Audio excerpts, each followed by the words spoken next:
I recently had a discussion with my dad and my little brother where they tried to argue with me in the year 2025 that men are more logical than women. My little brother was telling us about his most recent breakup and how he didn't understand what really went wrong, and my dad interjected with the whole women don't make sense thing, and the conversation continued from there. I tried to bring up the fact that there is no scientific evidence that proves this to be the case, but they proceeded with their feelings-based argument. They feel like men are more logical than women based off of their life experiences, and on its face, there's nothing wrong with that. That's how most people decide how they feel about something. My problem is the insistence that this is the truth when all of the evidence that they have is anecdotal. Men are not these purely rational beings that regularly assess situations properly. It makes me feel like they don't know the difference between logic and ego. They are human beings prone to being as emotional, petty, and fickle as they often assume women are. Like when men look at the state of the world, do they genuinely see a place where rationality rules? Like, is it logical to tell young boys that their emotions are antithetical to masculinity? Is it logical to think there's a switch in your asshole that makes you gay? Is it logical to kill your partner for leaving you? Also, I just flat out reject the idea that logic is somehow better than emotions when people need and use both. The idea that women can't be rationally emotional or that men can't be logically stupid is false. The ability to synthesize both is a sign of intelligence. Men should be thankful that women are more open with their hearts, otherwise logic would tell us to abandon the whole hetero project for our own safety.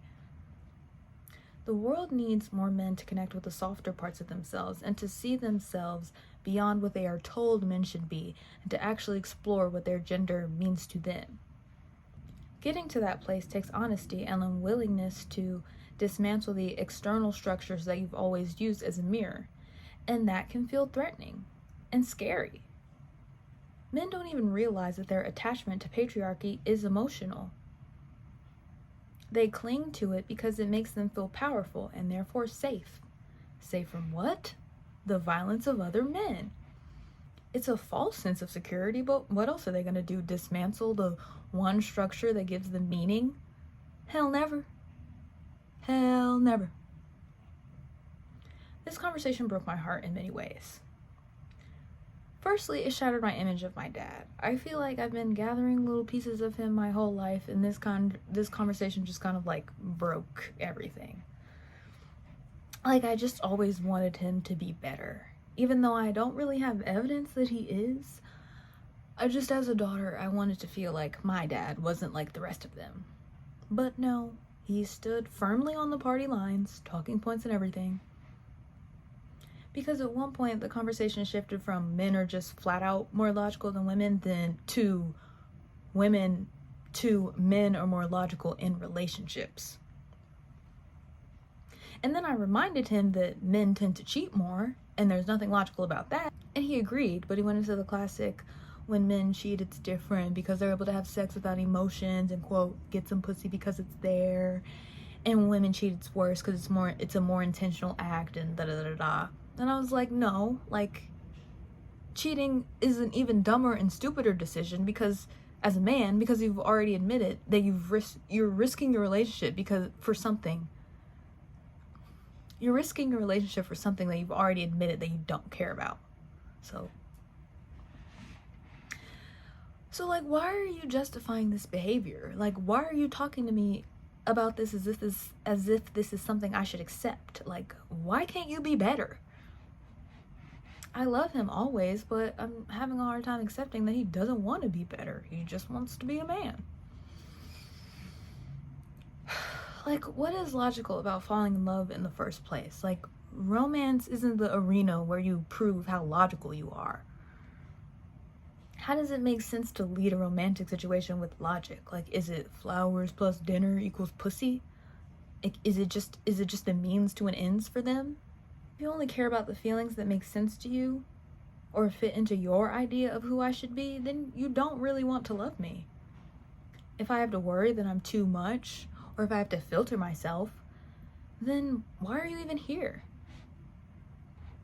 Is this the world I should settle for? The one where men are the arbiters of logic and women are just these emotional monstresses never to be fully witnessed and understood by her counterparts? I do appreciate his honesty, and he's taught me a valuable lesson, even though it's quite painful. It's taught me that I shouldn't expect genuine love from a man. They don't have to be loving. They don't have to be compassionate. In fact, these qualities are often demonized in male-dominated spaces. I knew this on some level, but having my own dad confirm it just really hit different. It made me feel like I don't want to know more about him because I'm afraid of what I could find out. It's almost getting to the point where my compassion feels useless. I've always sought to understand why men are the way they are, and learning about patriarchy has been extremely helpful in this because it's helped me to pull back a layer and understand that this issue is not individual and that pretty much every man alive, the issue of patriarchy is bigger than every man alive today, and it also harms them too. So no one's really winning in this. What's the point when I'm hardly ever met halfway and my feelings are seen as less than? If men are going to look at me and automatically decide that my perspective isn't grounded in logic, then what's the point of having a discussion when you've decided that yours is already more valuable? Thankfully, I've never been much of a romantic love person. I don't put it on a pedestal above the love that I give myself and the love that I receive from the people that I love. So, in my world, love is love, and I'm always in it, romantic partner or not. Still, as someone who has an attraction to men, I've always kept my heart open to the possibility, but that's gradually slipping away, especially after this. Because even men my age are still clinging to the patriarchal bullshit, and I can't see myself forming a genuine connection with one if they're so concerned about being a man. Like, that automatically feels like a barrier between our hearts. And it's just not a situation I'd be willing to risk my peace for, so I feel like I'm good on that one. So to end this video, I'm going to list some things that I would do if I woke up one day as a rational male. Number 1, get a Nuru massage. If you know, you know. Number 2, command a boardroom. Number 3, impregnate somebody, because why not? Number 4, buy some shares and stocks and bonds and all that. And number 5, fuck a gay guy, because you gotta get some hole. And last one, I think I'm gonna end my day with a Drake and Drive. I feel like that'll really like lock in my rational male spirit. So yeah, that was my conversation with my dad and my little brother. It was heartbreaking, but I live to tell the tale.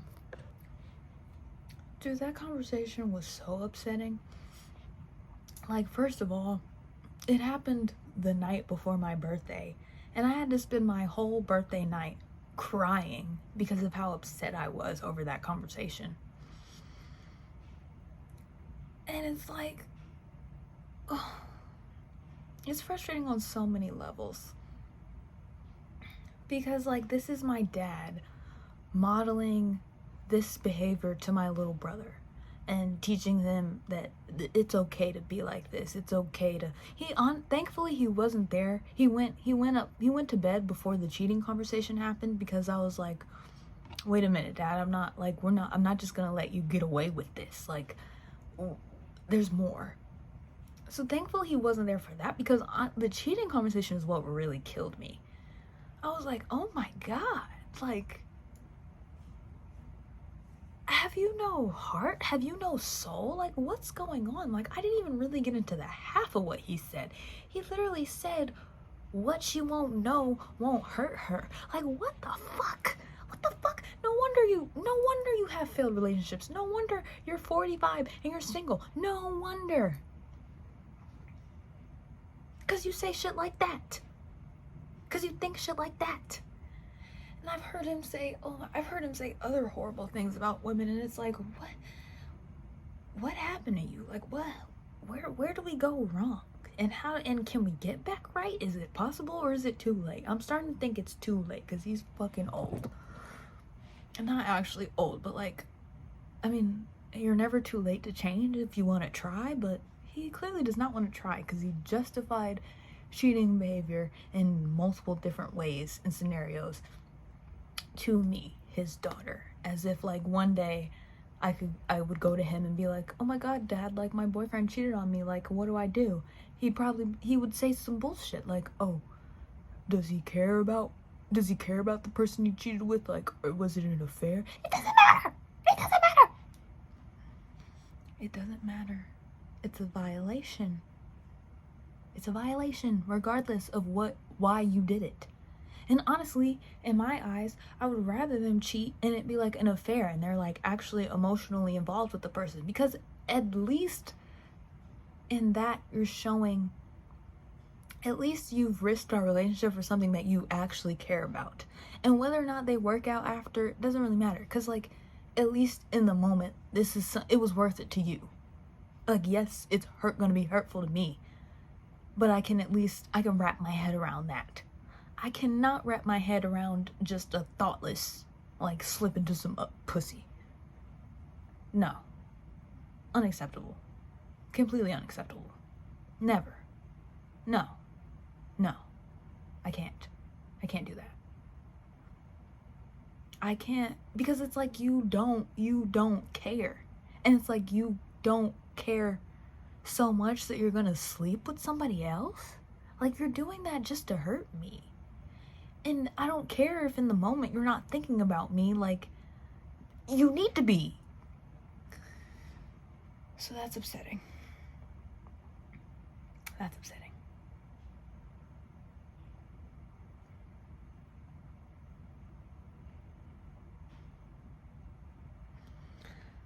So honestly, like, I think more, I mean, this is happening, that more and more women are just like happy to be alone than to just like be with a man for the sake of being within a marriage or relationship, just because like they feel like that's what they're supposed to do to like check the boxes.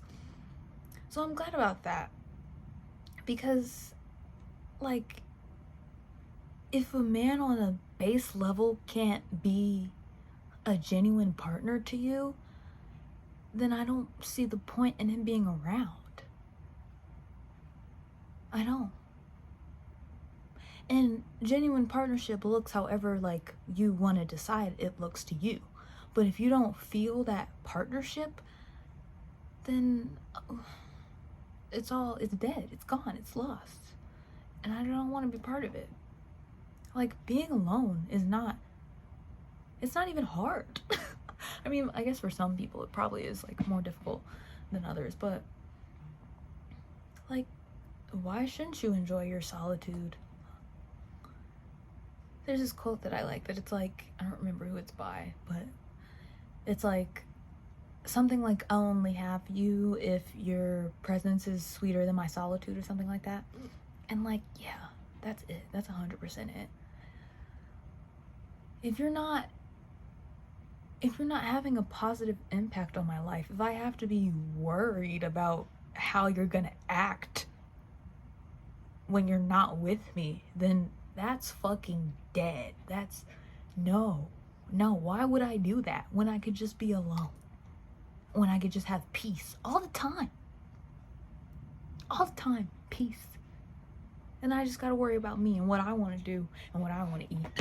Oh, fuck. Damn. Dude, another notebook that I've spilled some shit on. It's like inevitable. It's actually like insane. Oh my god, dare I get passionate about something and have a spillage.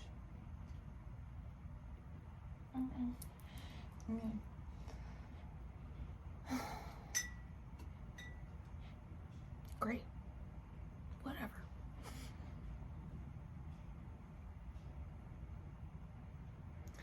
But yeah, men are fucked and women need to divest and probably start communions of our own and raise our children together, and that'll give us world peace for sure.